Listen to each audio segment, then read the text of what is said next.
And so a lot of international parties actually want to trade with us. And at that point, at Intersect, we actually started importing a lot of exports. So this space, this closed mechanized system, which actually has a single use, became in disuse. And the question was, what do we use this machine as if its intended purposes cannot be realized? And now I'm just going to draw us again to the fact that this was a closed mechanized system. So this space over here would have been closed off in our studio, and that above the reception desk area was a wall that closed off that section. And that meant that there were very few spaces as large as this building is where humans could exist. And so very few uses that between World Cup's organising committee, World Rugby and France's sports minister, a move has been made to allow national governing bodies to choose between the options as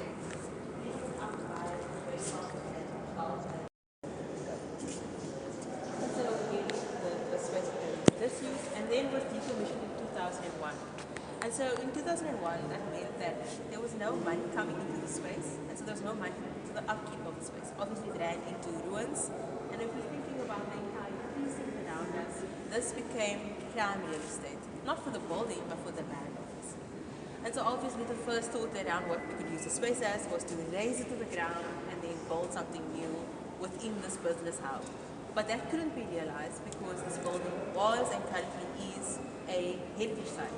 So South African law dictates that any building over 60 years old is a heritage site.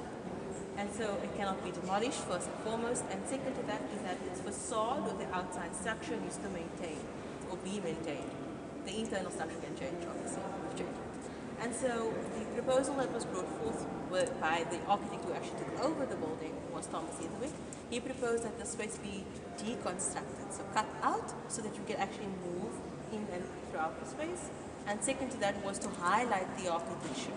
So because this building was a pioneering building in brutalism, it comes off of the French word béton brut, which means raw concrete.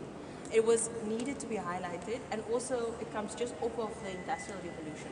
So when we walk throughout the space, I mean, you can see from this point, there was quite a few industrial influences throughout the space.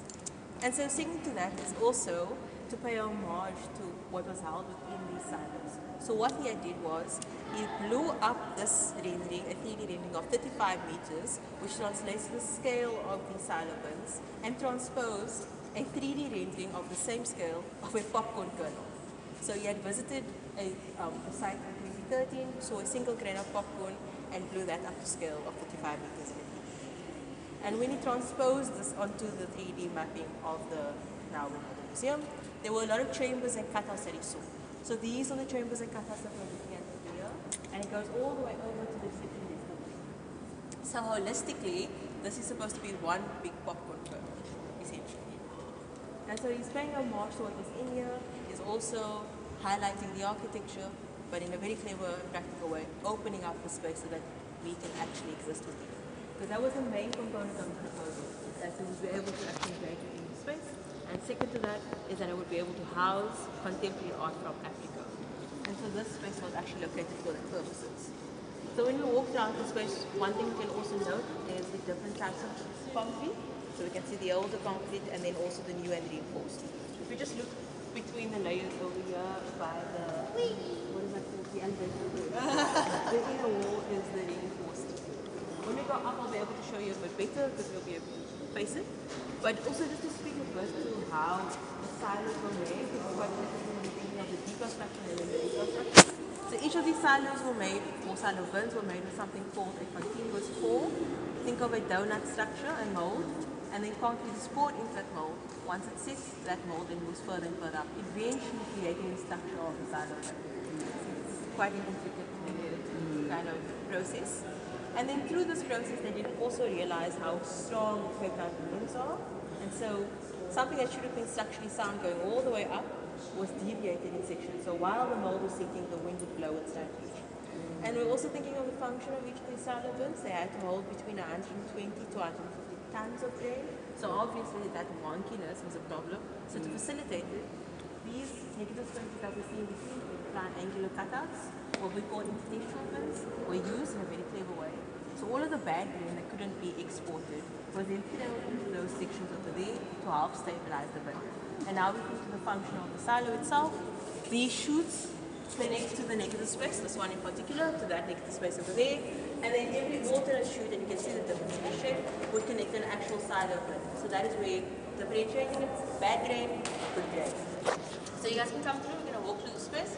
We'll walk through the tunnel system the way humans would have walked through. You guys are my workers for today. And then we're going to go and stop off by the staircase to show you the architecture over there. And we'll go by the elevator up to the first floor where we work on this.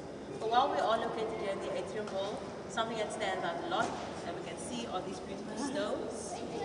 So these stones had a practical purpose. They are called aggregate. They help set the concrete. But second to that was the fact that it actually came from table mountain. So that was the biggest natural resource at the time, and that was where they mined it from.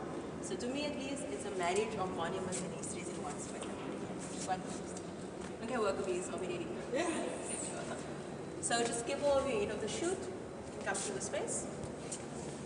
And then just to also look at you over here, if you can recall when you came in from the front, those track lines that's on the floor, they would follow through the tunnel system. So essentially the track line would have a bucket on it, and it would be underneath the chute, and you as a worker, you'd open it up, fill it up, close it, and it's through the space.